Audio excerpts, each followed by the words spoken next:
Hi everyone. तो जो महा टेस्ट सीरीज चल रही है उसका थर्ड जो टेस्ट है वो कंप्लीट हुआ। इसमें जो सिलेबस कवर किया गया था सारे सब्जेक्ट का आपके सामने है। मैं बॉटनी की बात करने वाला हूँ, इसलिए बॉटनी में जो सिलेबस कवर किया गया था वो था cell the unit of life. ये है चैप्टर नंबर 8 और 10th वाला चैप्टर भी लिया गया था इसमें, cell cycle and cell division. दोस्तों इस पर बात करेंगे। Question number 101 plant and animal cells are different is the former possess. अब ये फॉर्मर लेटर, ये दो टर्म है। फॉर्मर मतलब पहले वाला, लेटर मतलब बाद में वाला। फॉर्मर की बात कर रहा है वो, मतलब पहले वाले की बात कर रहा है वो। तो फॉर्मर में, पहले वाले में, यानी प्लांट सेल में क्या डिफरेंस है एनिमल के मुकाबले में। तो सेल वॉल, हाँ ये प्लांट सेल में होती है, एनिमल सेल में नहीं होती। सेल मेम्ब्रेन दोनों में होती है, तो ये नहीं लेंगे हम डिफरेंस के लिए। प्लास्टिड प्लांट सेल में होता है, एनिमल में नहीं होता, इसको ले लेंगे। लार्ज सेंट्रल वैक्यूल, इसको भी ले लेंगे। ए, सी और डी, तो ए, सी और डी मुझे सी वाले ऑप्शन में मिल जाएगा। करेक्ट आंसर हो जाएगा सी। 102 पर मूव करते हैं। क्वेश्चन नंबर 102 देखिए, जो स्ट्रेट फॉरवर्ड रहेंगे मैं सिर्फ आंसर बताऊंगा आपको, और जो डिस्कशन करने के रहेंगे उसको डिस्कशन भी किया जाएगा। Mark the wrong statement about the plasma membrane. Plasma membrane के लिए रॉन्ग स्टेटमेंट चाह रहा है वो, तो देख लेते हैं कौन कौन से स्टेटमेंट्स हैं। Major lipids are phospholipids in the membrane, हाँ ये सही बात है। Membrane also contain the cholesterol, ये भी सही बात है। Tails of lipids are hydrophobic, हाँ हेड हाइड्रोफिलिक होता है, टेल हाइड्रोफोबिक होती है, ये भी सही बात है। नॉन पोलर हेड, नहीं जो हेड होंगे वो पोलर होंगे, ये वाली बात गलत है। उसने रॉन्ग पूछा है तो रॉन्ग स्टेटमेंट डी आ जाएगा। 102 correct answer D. Then we are moving to question number 103 the common component of algal and plant cell wall. Common component cellulose होता है। 103 का correct answer C. 104 choose the function of the cell organelle which is not considered as part of endomembrane system। तो दोस्तों endomembrane system में 4 cell organelles consider किए जाते हैं। एक होता है एंडोप्लाज्मिक रेटिकुलम, एक होता है गोल्गी एपरेटस, एक होता है लाइसोसोम, एक होता है वैक्यूल। उनके कामों से रिलेटेड पूछा गया है, तो नॉट कंसिडर्ड, तो कौन सा कंसिडर नहीं किया जाएगा उसकी बात करना है मुझे। Is major site for synthesis of lipid. तो जो रफ एंडोप्लाज्मिक रेटिकुलम है वो प्रोटीन के लिए, जो स्मूथ वाला है वो लिपिड के लिए। तो स्मूथ एंडोप्लाज्मिक रेटिकुलम का फंक्शन सही बात है ये। Is important site for formation of glycoprotein, ये गोल्गी बॉडी के लिए हो जाएगा। Glycosylation, glycosidation. Contain hydrolysis to digest biomolecules, ये हो जाएगा लाइसोसोम के लिए। Produce energy, cellular energy in the form of ATP, ये माइटोकॉन्ड्रिया का फंक्शन है। माइटोकॉन्ड्रिया चूंकि एंडोमेम्ब्रेन सिस्टम का पार्ट नहीं है, इसलिए ये इस क्वेश्चन के हिसाब से नॉट कंसिडर्ड, ये करेक्ट आंसर हो जाएगा D. Then 105 mitochondria and chloroplast are dissimilar to each other as later. अब की बार उसने लेटर की बात की है, यानी बाद में वाले की बात की है। बाद में किसको लिखा है उसने, बाद में उसने लिखा है question number 105 mitochondria and chloroplast are dissimilar to each other as later. Later की बात की उसने, अब की बार बाद में बात की है, लेटर की बात कर रहा है वो। तो लेटर मतलब क्लोरोप्लास्ट सिंथेसाइज एटीपी, हाँ एटीपी सिंथेसिस कर सकते हैं दोनों। है सर्कुलर डीएनए, दोनों में रहेगा। दोनों डबल मेम्ब्रेन बाउंडेड भी हैं। सिंथेसाइज कार्बोहाइड्रेट, तो डिफर डिसिमिलरिटी शो कर रहा है कि क्लोरोप्लास्ट कार्बोहाइड्रेट का सिंथेसिस करता है। करेक्ट आंसर 105 में डी हो जाएगा। Then we are moving question number 106 cilia differ from flagella. Cilia में क्या अंतर होता है फ्लैजिला के मुकाबले में। स्ट्रक्चर एक्सोनिम दोनों के सेम होते हैं, दोनों में माइक्रोट्यूब्यूल भी होते हैं। हाँ सीलिया स्मॉलर साइज के होते हैं, तो सी आंसर करेक्ट हो जाएगा। डी भी देख लेते हैं। अराइजिंग फ्रॉम बेसल बॉडी, दोनों बेसल बॉडी से ओरिजिनेट होते हैं। करेक्ट आंसर सी हो जाएगा 106 का। 107 in case of acrocentric chromosome the centromere is situated. तो 4 टाइप के क्रोमोसोम्स हैं हमारे पास में, मेटासेंट्रिक, सब मेटासेंट्रिक, एक्रोसेंट्रिक, टेलोसेंट्रिक। जो एक्रोसेंट्रिक क्रोमोसोम होता है उसमें एंड से जस्ट पास होता है सेंट्रोमेर। करेक्ट आंसर हो जाएगा ए। 108 ट्रू एंड फॉल्स के फॉर्म में मेरे पास क्वेश्चन है। दो स्टेटमेंट दिए हैं।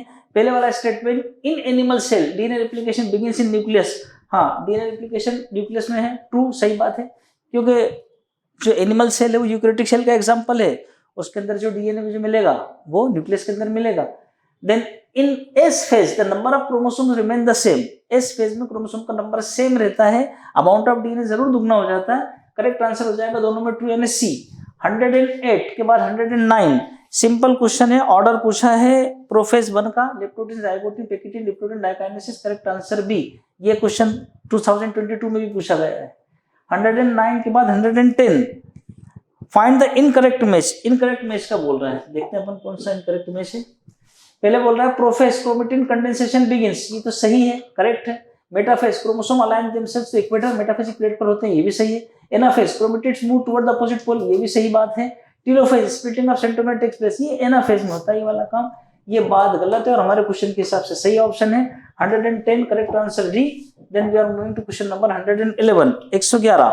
What will be the total number of mitotic divisions required in the formation of 128 daughter cells from one parent cell. आप तो सिंपल याद रखो, जितने डॉटर सेल दी उससे एक डिवीजन कम कर देना। 128 पूछा है, 127, 127 होगा कैसे, देख लो एक बार इसको।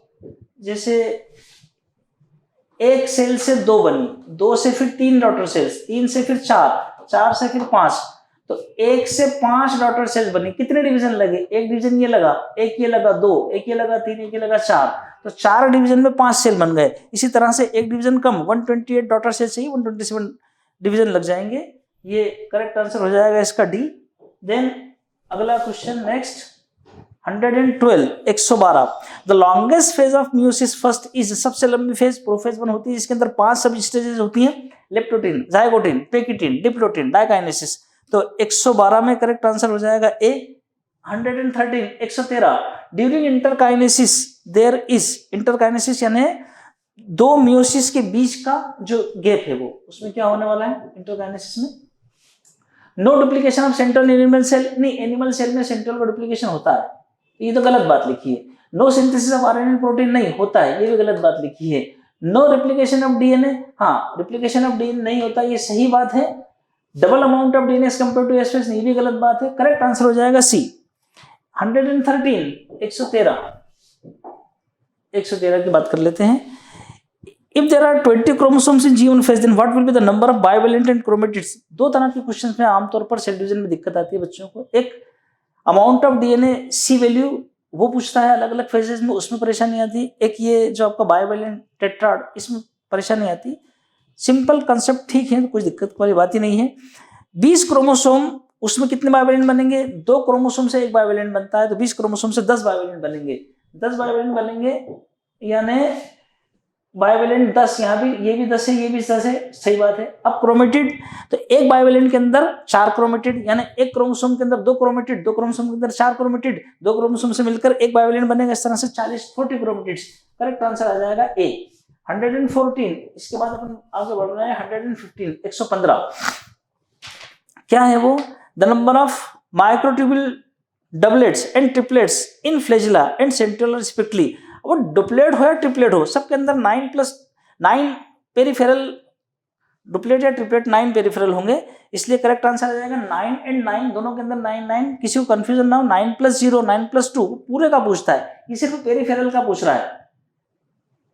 Duplet and triplet in flagella and centriole respectively, जो पेरिफेरल पर है उनकी बात कर रहा है। 9, 9 करेक्ट आंसर आ जाएगा 115 में ए।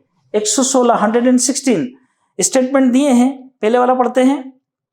Chromatin content DNA and histone, सही बात है, दोनों रखेंगे, क्रोमेटिन में डीएनए और हिस्टोन दोनों मिलेंगे मुझे। सेकंड बोला polyribosome refer to the chain of ribosomes attached to the single mRNA, बिल्कुल सही बात है, ये मुझे मिलता है। प्रोकैरियोट के अंदर दोनों ही स्टेटमेंट सही है, करेक्ट आंसर आ जाएगा both statement a and b, correct c. 116 के बाद 117, what will the amount of DNA in meiosis first product if the meiocyte has 50 picogram DNA in G2 phase. Meiocyte मतलब वो सेल जिसका meiosis होने वाला है, उसमें अगर G2 फेज के अंदर 50 पिकोग्राम उसका अमाउंट ऑफ डीएनए है, तो मियोसिस फर्स्ट के बाद चूंकि real mitotic division, real reduction division meiosis first ही है, इसलिए आधा आधा अमाउंट हो जाएगा क्रोमोसोम का। अगर मियोसाइट के अंदर 50 पिकोग्राम है तो 25 पिकोग्राम के मुझे 2 सेल मिलने लगेंगे, 2 न्यूक्लियाई मिलने लगेंगे। करेक्ट आंसर हो जाएगा बी। 117 के बाद 118, 118 मैच द कॉलम वाली बात है, करके देखते जरा कॉलम मैच एक बार। जाइगोटीन, इसके अंदर सिनेप्सिस होता है, ठीक है।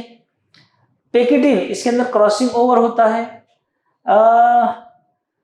लेप्टोटीन, ये फर्स्ट सब स्टेज है प्रोफेज की। डाइकाइनेसिस, इसके अंदर टर्मिनलाइजेशन होता है, देख लीजिएगा। 118 करेक्ट आंसर भी हो जाएगा इसका। देन 19, 119, 119 119 की बात कर लेते हैं। During cell cycle most of the cell organ duplicate in, ये सेल साइकिल का जो चैप्टर उसमें समरी के अंदर लिखा हुआ है, समरी में दिया हुआ है कि जो G1 फेज उसके अंदर मोस्ट सेल ऑर्गेनेल्स डुप्लीकेट हो जाते हैं। वैसे G2 फेज के अंदर माइटोकॉन्ड्रियल क्लोरोप्लास्ट उनका डुप्लीकेशन होता है, लेकिन चूंकि मोस्ट ऑफ द बोल दिया उसने, यानी इनको छोड़कर ज्यादा सेल ऑर्गेन दूसरे हैं, इसलिए G1 फेज करेक्ट आंसर हो जाएगा सी।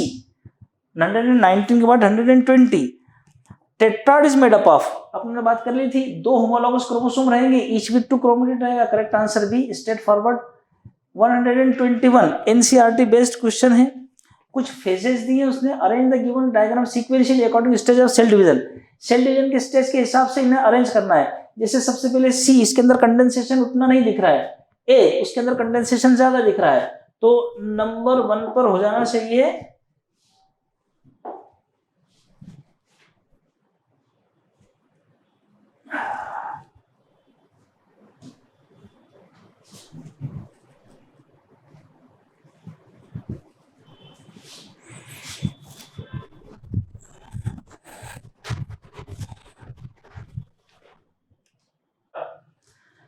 वन 120 कंप्लीट हुआ। देन क्वेश्चन नंबर 121 एक डायग्राम बेस्ड क्वेश्चन एनसीईआरटी के डायग्राम से, उसने बोला है कि arrange the given below diagram sequentially according to the stage of cell division, cell division के स्टेजेस के हिसाब से, जिससे साफ ही दिख रहा है यहां पर ये कंडेंसेशन स्टार्ट हुआ है, ये कंडेंसेशन थोड़ा ज्यादा हो गया है, यानी शुरुआत में नंबर 1 पर ये आना चाहिए, नंबर 2 पर ये आना चाहिए, नंबर 3 पर ये मेटाफिजिक प्लेट पर जाना स्टार्ट हुआ है, और नंबर 4 पर ये आना चाहिए, यानी CABD, CABD करेक्ट आंसर हो जाएगा डी। 121 कंप्लीट हुआ। देन क्वेश्चन नंबर 122 स्क्रीन पर भी है। In animal cell during which phase the centriole duplicate in the straight forward S phase, answer है 123 क्वेश्चन देखते जरा क्या क्या बोल रहा है। ये बोल रहा है which of the following is incorrect, the stage between two mitotic division is called interphase, नहीं ये तो करेक्ट है। फिर बोल रहा है meiosis second is not initiated immediately after cytokinesis, बिल्कुल सही बात है, क्योंकि एक इंटरकाइनेसिस नाम की छोटी सी फेज आती है, तो ये भी सही बात है। The nuclear membrane reappear by the end of prophase second, नहीं प्रोफेज सेकंड के बाद क्यों रीअपियर होने वाला है, कि प्रोफेज सेकंड के बाद फिर metaphase second, then telophase second, फिर न्यूक्लियर मेम्ब्रेन अपीयर होता हो, ये तो गलत बात लिखी है इसके अंदर। Diplotene is recognized by the dissolution of synaptonemal complex, हाँ ये वाली बात सही है, डिप्लोटिन को सही कर देंगे अपन। तो वो बोल रहा है कि इनकरेक्ट कौन सा है, तो इनकरेक्ट मुझे एक ही मिला, C, only C, correct answer हो जाएगा सी। 123 कंप्लीट हुआ। Then question number 124 statement based question आ रहे हैं आजकल, उसकी बढ़िया प्रैक्टिस है ये। 2 स्टेटमेंट दिए हैं। The process of crossing over takes place in meiosis second, भाई मियोसिस सेकंड में नहीं, मियोसिस फर्स्ट की टेकिटिन में होता है, ये गलत बात लिखी है, ये वाला स्टेटमेंट गलत है, ये स्टेटमेंट गलत है। Statement second the process of crossing over required for variation, ये वाली बात सही है। पहला स्टेटमेंट इनकरेक्ट, दूसरा statement correct, answer C. Question number 125 125 पर बढ़ जाते हैं अपन। 125 क्या बोल रहा है, which of the following is correct about G1 phase, G1 phase के बारे में क्या सत्य है। तो cell is metabolically highly active, बिल्कुल सही बात है, हाईली एक्टिव होगा। Continuous growth of cell, cell की ग्रोथ भी कंटिन्यूअस रहेगी। रेप्लिकेशन ऑफ डीएनए ये एस फेज में होता है, G1 में नहीं होता। तो पहला और दूसरा सही है, और फर्स्ट एंड सेकंड और करेक्ट, करेक्ट आंसर हो जाएगा ए। 126 एक डायग्राम है, माइटोसिस के मेटाफेज का डायग्राम है बेसिकली ये। वो पूछ रहा है इसके अंदर इनकरेक्ट क्या है, तो फॉर्मेशन ऑफ सिनेप्टोनिमल कॉम्प्लेक्स यहाँ थोड़ी होगा, वो तो मियोसिस के जाइगोटिन में होता है। Chromosomes are move to spindle equator and get aligned along the anaphase plate, anaphase plate कुछ नहीं होती, मेटाफेजिक प्लेट होती है, ये भी गलत बात लिखी। Centromere split and chromatid separate, वो तो एनाफेज के अंदर होता है, यानी सभी गलत हैं, ऑल ऑफ दिस, तो करेक्ट आंसर हो जाएगा डी। 127 एक टेबल दी है, मेज दो कॉलम वाली, करके देखते हैं जरा 127 को। पहले बोल रहा है G1 फेज, तो G1 phase gap first phase कहलाती है। फिर बोल रहा है डिप्लोटिन, उसको 1 मिनट के लिए छोड़ते हैं। सिंसीशियम ये लिक्विड एंडोस्पर्म है कोकोनट का। क्रॉसिंग ओवर, उसके लिए रिकॉम्बिनेज एंजाइम का सेट लगेगा। तो फिर डिप्लोटिन प्रोफेज फर्स्ट की एक सब फेज है, तो G1 में ए में फिफ्थ, बी में सेकंड, करेक्ट आंसर हो जाएगा ए। क्वेश्चन नंबर 127 के बाद 128।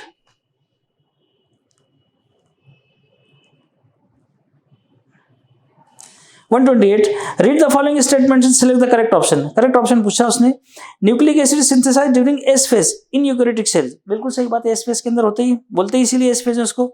The complex form by pair of synapsed homologous chromosome is called bivalent, उसको बोलते हैं बाइवेलेंट। सही बात है, दोनों स्टेटमेंट करेक्ट हैं, करेक्ट आंसर हो जाएगा सी।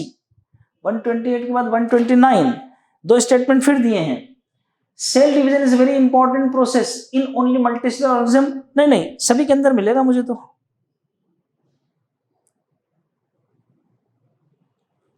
देखते हैं, given below two statement, cell division is a very important process in only multicellular organism.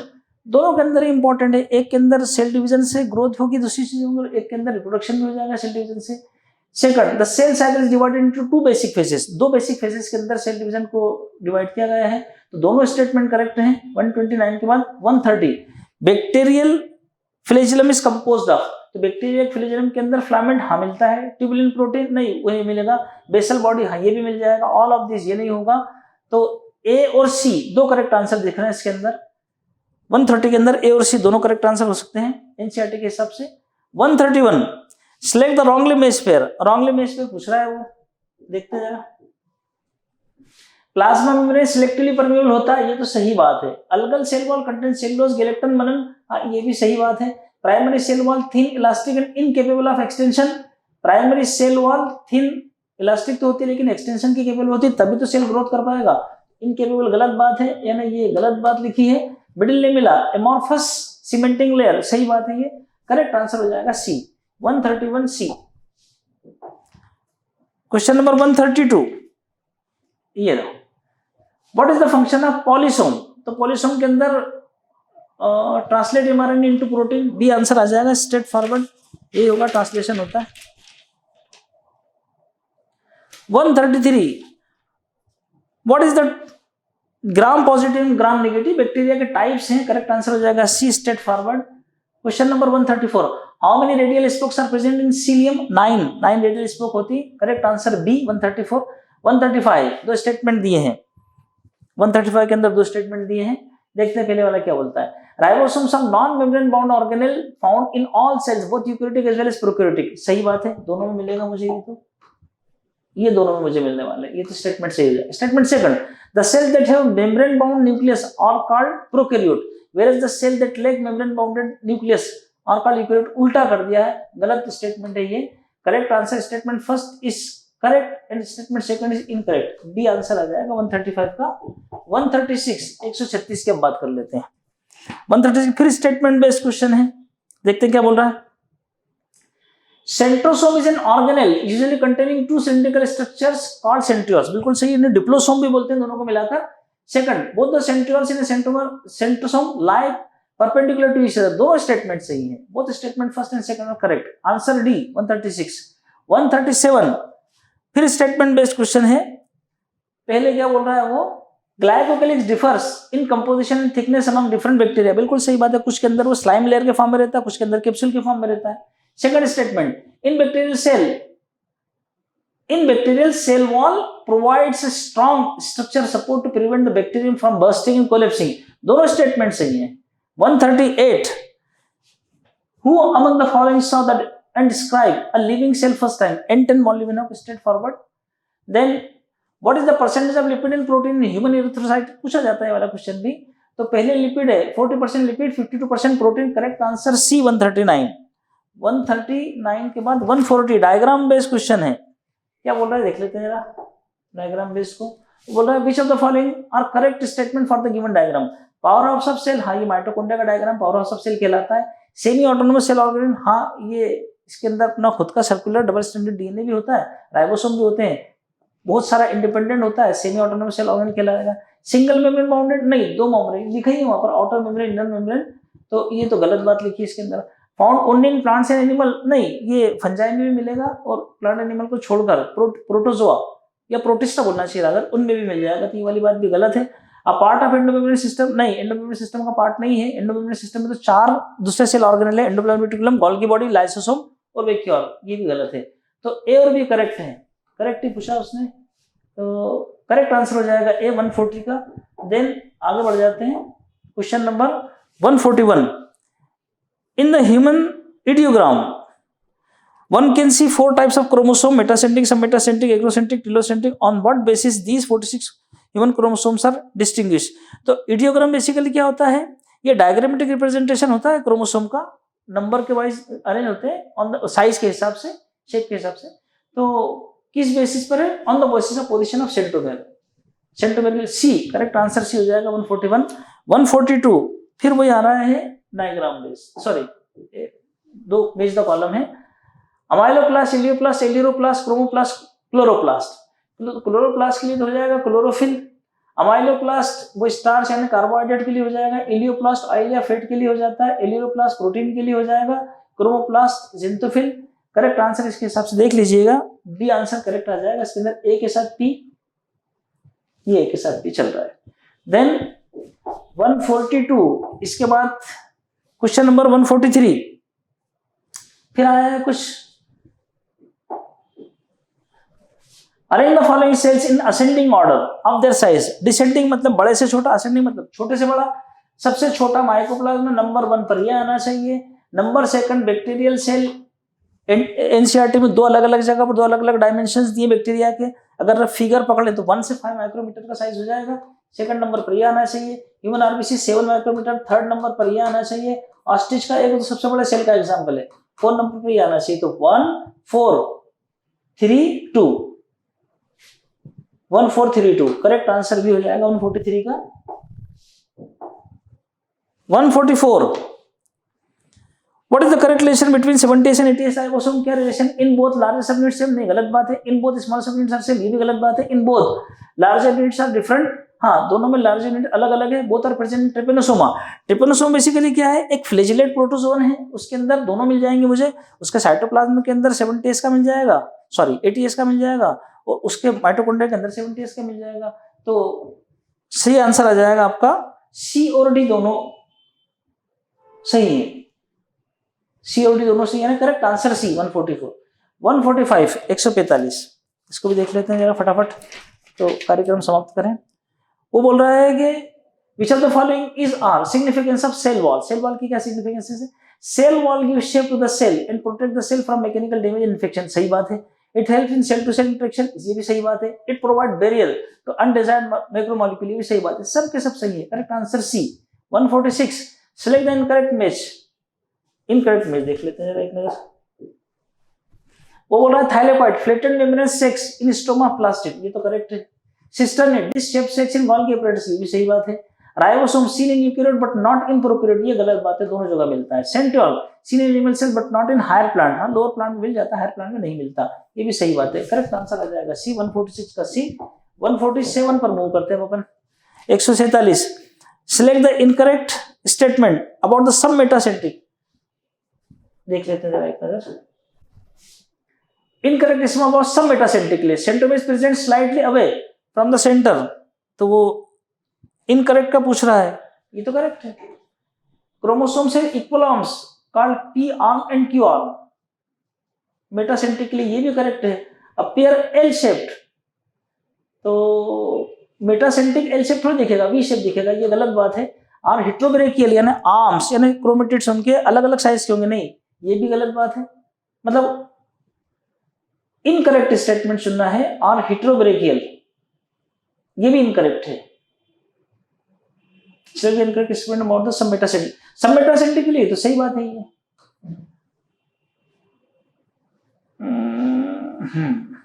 फिर से बात करते हैं। Incorrect statement about the sub metacentric chromosome, centromere is present slightly away from the centre, centre से थोड़ा सा दूर मिलेगा सब मेटासेंट्रिक के अंदर, हाँ सही बात है। सेंट्रोमेर है equal arms P and Q, नहीं ये गलत बात है, इक्वल आर्म्स नहीं मिलेंगे, ये गलत बात है। और एल शेप दिखेगा, ये सही बात है सब मेटासेंट्रिक। और हेट्रो ये भी सही बात है, बी आंसर आ जाएगा करेक्ट इसका। 147 के बाद 148 आइडेंटिफाई द इनकरेक्ट, 147 तो हो गया। 140 identify the organisms on the basis of given features, there is no well defined nucleus, well defined nucleus नहीं है, जेनेटिक मटेरियल नेकेड है, सेल वॉल है, राइबोसोम प्रेजेंट है। तो प्रोटिस्टा एनिमल फंजाई, इन सब के अंदर तो जेनेटिक मटेरियल लिपिड नहीं है, यानी blue green algae. Correct answer हो जाएगा 148 का A. 149 most prokaryotic cell particularly the bacterial cell have a chemical complex A। अब A के अंदर रख के देखते हैं which consist of outermost layer B। तो केमिकल कॉम्प्लेक्स सेल एनवेलप होगा जिसका आउटरमोस्ट जो लेयर होगी वो ग्लाइकोकेलिक्स कहलाएगी। करेक्ट आंसर हो जाएगा बी, 149 का बी। 150 150 149 के बाद 150 read the following statements and choose the correct option. फिर दिया correct option, ribosomes are the sites of protein synthesis. सही बात है, protein factory of the cell कहलाते ही हैं। The ribosomes of polysomes translate the mRNA into protein. बिल्कुल सही बात, प्रोकैरियोट में होता है ये वाला काम। दोनों स्टेटमेंट करेक्ट है। 150 के अंदर आ जाएगा सी। ये 50 क्वेश्चन का बॉटनी वाले पार्ट का डिस्क्रिप्शन, उसका डिस्कशन, सारी चीजें हुई। उम्मीद करते हैं कि इस टेस्ट को आप सीरियसली भी ले रहे होगे और सिंसियरली भी कर रहे होगे। अगले फिर टेस्ट में मैं और हमारी पूरी टीम आपके साथ फिर लगी रहेगी। सारे के सारे इनके आंसर्स का डिस्कशन आपके साथ चलता रहेगा। आने वाले टेस्ट के लिए all the best. Thank you.